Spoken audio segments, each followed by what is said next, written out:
en général, pays ya mbandaka en particulier, sango oyo eza penza ya bino. CAA, Compagnie Africaine d'Aviation, mokonzi mpe fumu ya mapata, azongiseli bino bavol na ye na ba destination ya Kinshasa mbandaka Kinshasa, Kinshasa Kindu Kinshasa, nyonso eza kosalema na Airbus A320, ba destination ya boye, okokuta ngo place mosusu te, kaka na CAA, Compagnie d'Aviation oyo ba Congolais balova, à partir déjà ya le 19 décembre 2022, kwenda vutuka mbandaka na Kindu, kokende yango ekomi neti na sima ya ndako à travers reprise ya bavol kitoko oyo. CAA, facilitateur ya bana Congo, mosungi, aboya ba Congolais balela. CAA, balinga kamboka boete, vous êtes trop amoureuse du pays. Oui, bon, bolandi ya journal ya peuple info lingala mbote la milo bisika nyos tu bozwa mi toko fungola journal na masolo ya présidence Bosimba ke journée ya jeudi 23 février ezalaki très chargé pour la chef de l'état Félix Antoine Tshisekedi Tshilombo et pa yuapi akenda kiko inaugurer izino ya régie des eaux ya Binza ozone amataki pe lisusu na matadi kibala pona kotala ba dégâts oyo mvula ekozaki na route numéro 1 ba détail élément oyo bokozwa ngo na édition na biso ezali koyato poursuivre basa on a biso bosengeli koyeba ke sur instruction ya ministre ya enseignement primaire secondaire pe technique kolandisama na vision ya chef de l'état de professeur Tony Mwaba Kazadi auti ko déployer ba missionnaire na ba différentes missions diplomatiques na ba école consulaire ya République démocratique du Congo pour na ko se rendre compte na obligation constitutionnelle oyo ezali ko sa la gratuité ya enseignement primaire. Stéphane Skande Nathalie Kaila Kapenda bapesi milo badete enema. Et sengela kite que disposition constitutionnelle oyo etikala kaka pona RDC.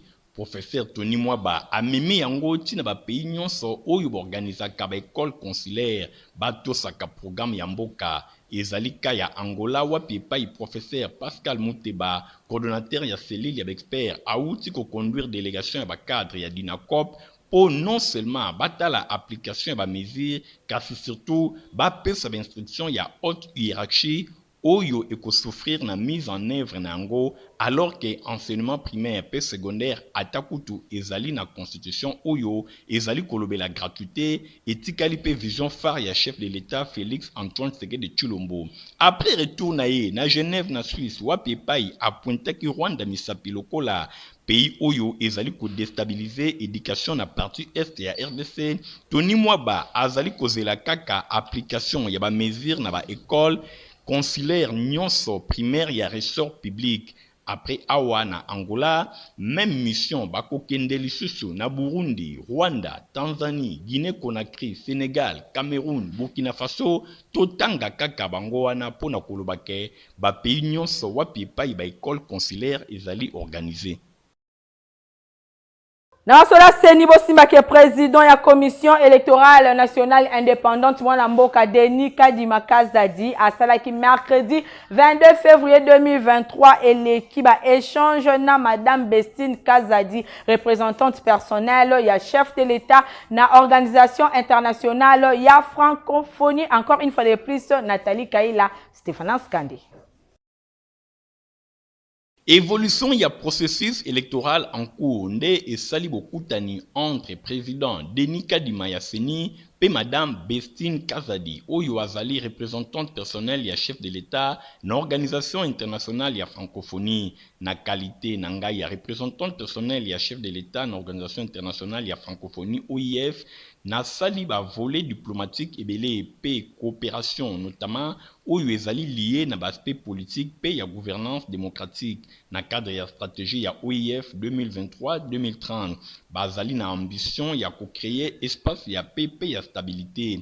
Pour Nayango, balingi ko accompagner l'institution en échange du processus électoral en cours dans la aire opérationnelle. Ba chiffre ezali reconnu to bayango ndenge Bestine Kazadi alobaki liboso ya bapanzi sango.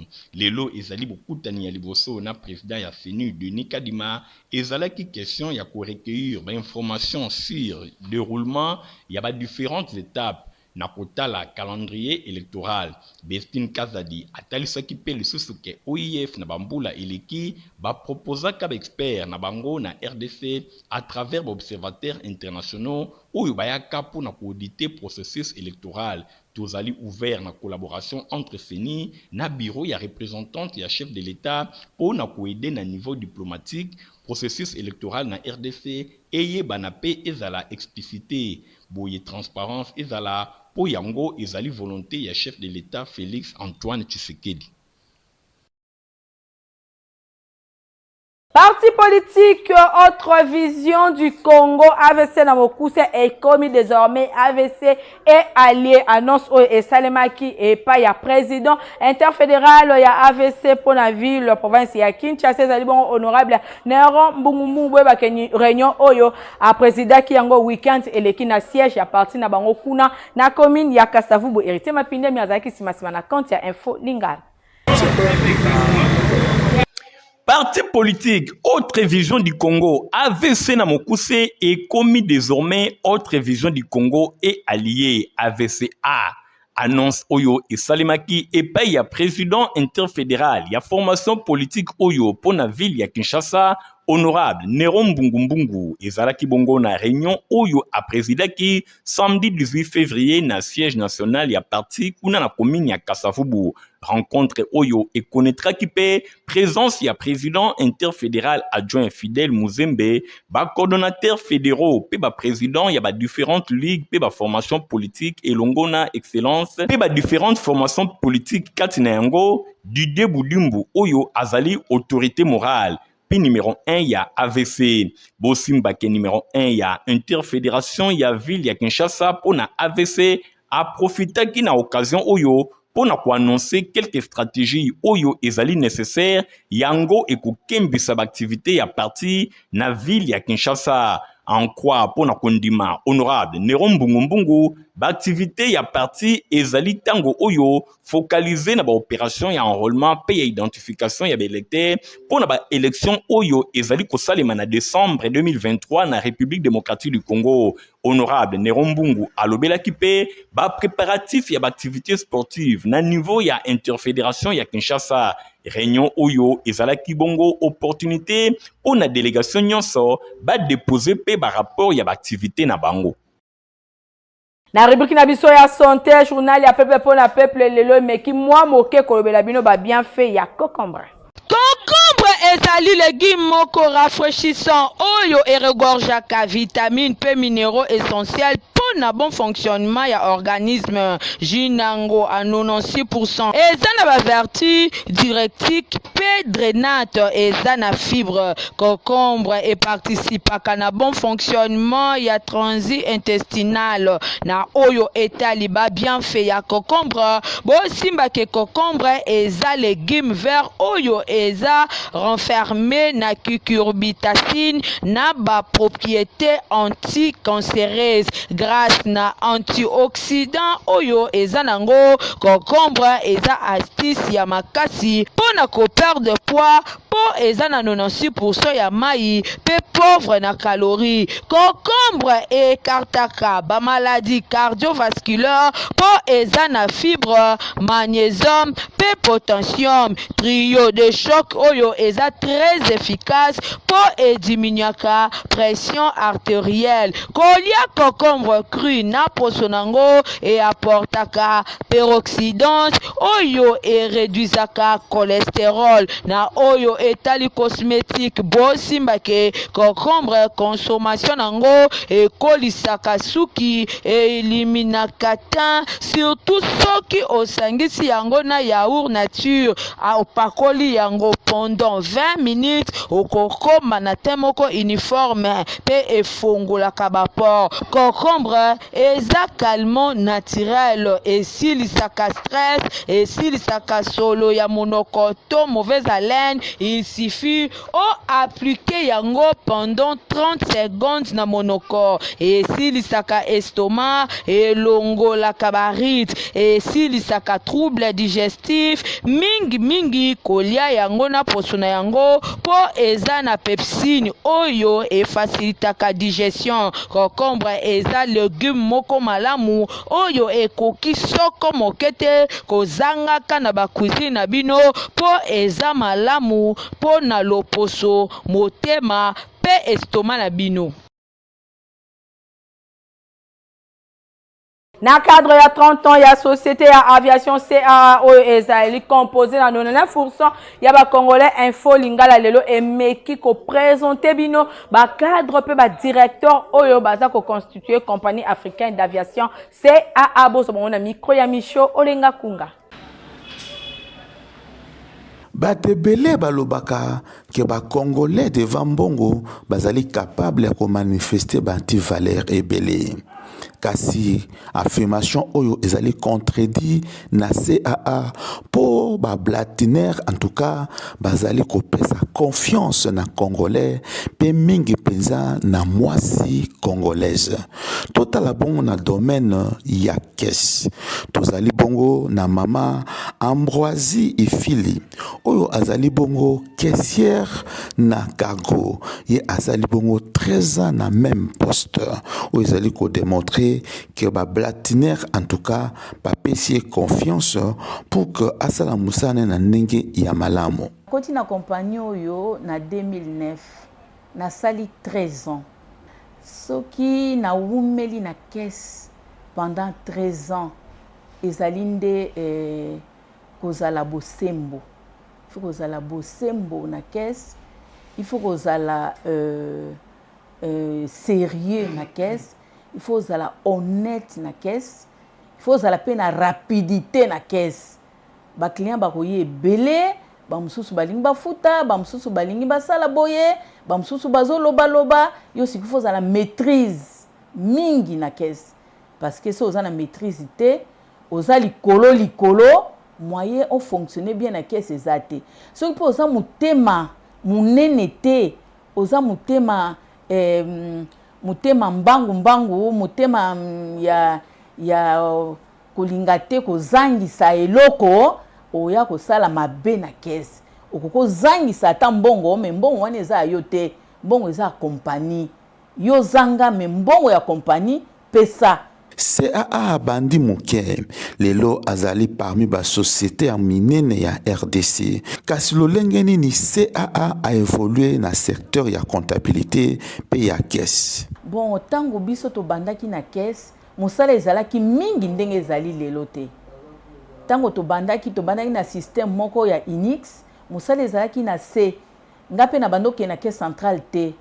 Bato a recouvrement bando ya kozwa mbongo epa na ngai bazo memango. Tolongwe wana tozi formation ya Unix na Unix pe ndenge moko eza bato a recouvrement bato bazo ya bazwi mbongo.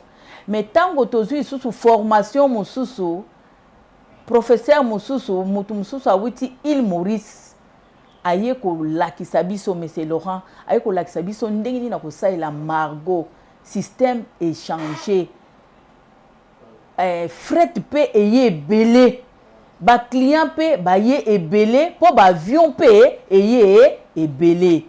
Alors na tango wana musale komi ebele et puis na futraka ba fret arrivé na fret départ te na futaka pe ba LTA oyo ba salaka ba tindela ba client ba facture po ba client ba ya ko futa nafutaka yango pe. Donc na CAA mwasi azali kokipe ba poste stratégique po azali ko mériter yango. Vraiment na CAA mwasi azali mise na ba condition ya malamu po apesa ba résultat ya malamu. Ba condition ya ba balenyere ebele na République démocratique du Congo ezali vraiment na ba état moko ya malamu te. Rédaction info lingala emeki mwa moke ko sala bino élément o Michael Bristo to Christian Kingebeni.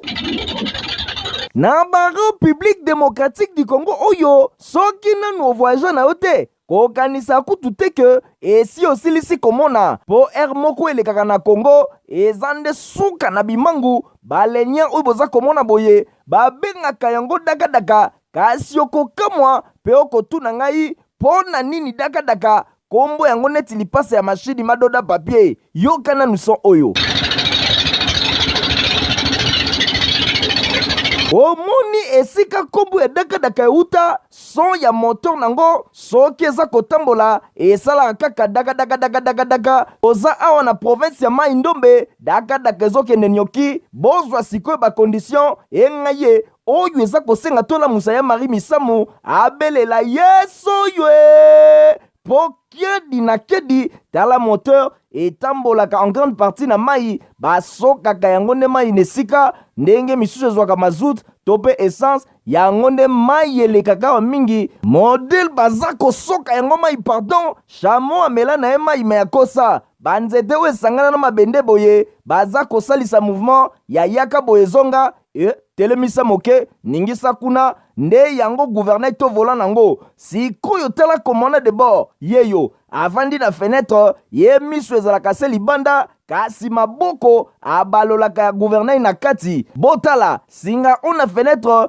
nde esika sapuyaka na système ya baresi ya 207 ndenge bakoma komi diembika bakorde na baportière basilisa babiro de soki pe babiro 5 mayele kasi bo imagine corde oyo kanangi ekatani modèle commandant de bord akobeta mama na kilbit ne bale kasi lokola bayebi na bango mai nde peut-être kobikisa ye kasi pasi ekozala soki akweleli bapirogue bosa komona mipanzi kote oyo na likolo batu bavandi sans inquiétude likama ezolobela bango atelo kote oyo mopanzi kwanga eza koliama sans plaignant neti mboka mokonzi azalaka te basi na mibali me baza koyokisa kwanga nzoto pasi po modele baza konyema yango pardon bolukela yango kombo bamisusu kote oyo bazolamba na bango sans problème na bambabola na kati awa bozozwa sikoyo kumanima veut dire nzongo inene RDC nanu tomoni makambo te boye tomituni babalenyeri ya modele oyo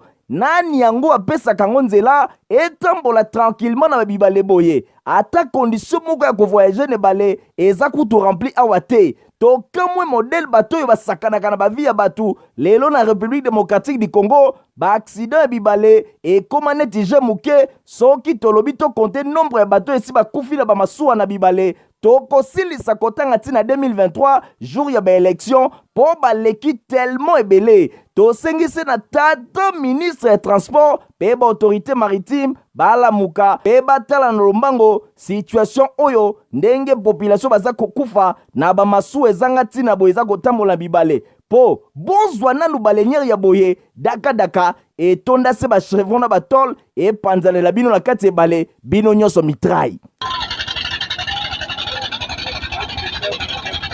Agence Eric Travel ya mwana mboka Eric Mwamba aza ko faciliter ba congolais na o etali ba démarche surtout pour na Schengen ye aza ko beta yango dada Nathalie Kaila kapenda apesi bino ba détail.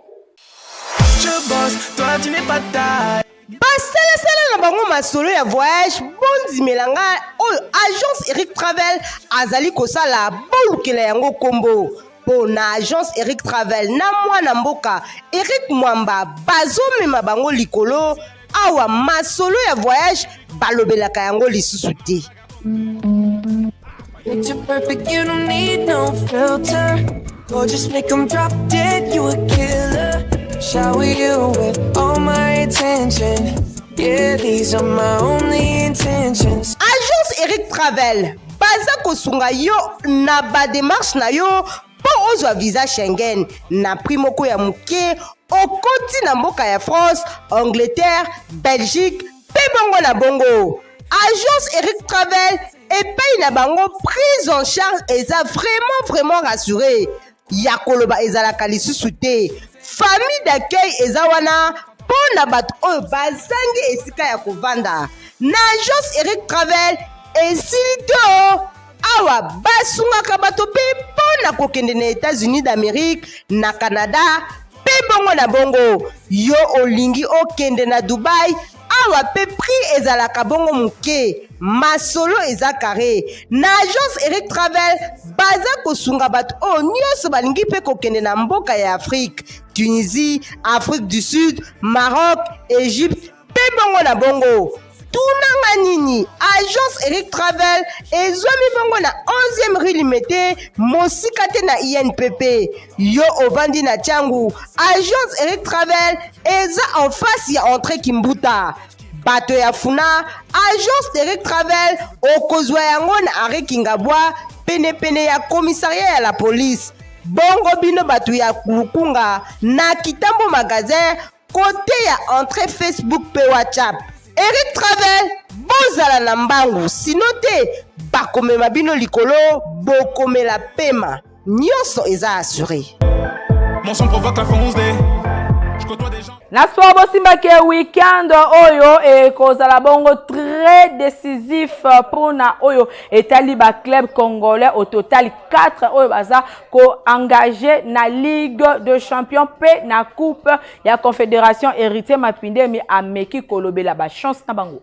Poso oyo ekozala poso moko très décisive pour na 4 clubs congolais oyo bazali engagé na 2 compétitions interclubs africaines. Bosimbake ekozala weekend moko ekoki déjà ko déterminer sort ya club moko na moko. Pour na ASV Club oyo azali seul club congolais engagé na Ligue des Champions africaine pour na mbula oyo. Après défaite na ye weekend eleki liboso ya Petro Atlético ya Angola, club vert et noir ya capitale ya Kinshasa aza na droit na RRT soki alingi ako ba chemin na ye na compétition oyo. Rencontre ya 3e journée liboso ya jeunesse sportive ya Kabili à domicile na Congo Brazzaville suite na non-homologation ya stade de martyr de la Pentecôte. Match yango ekozala très capital.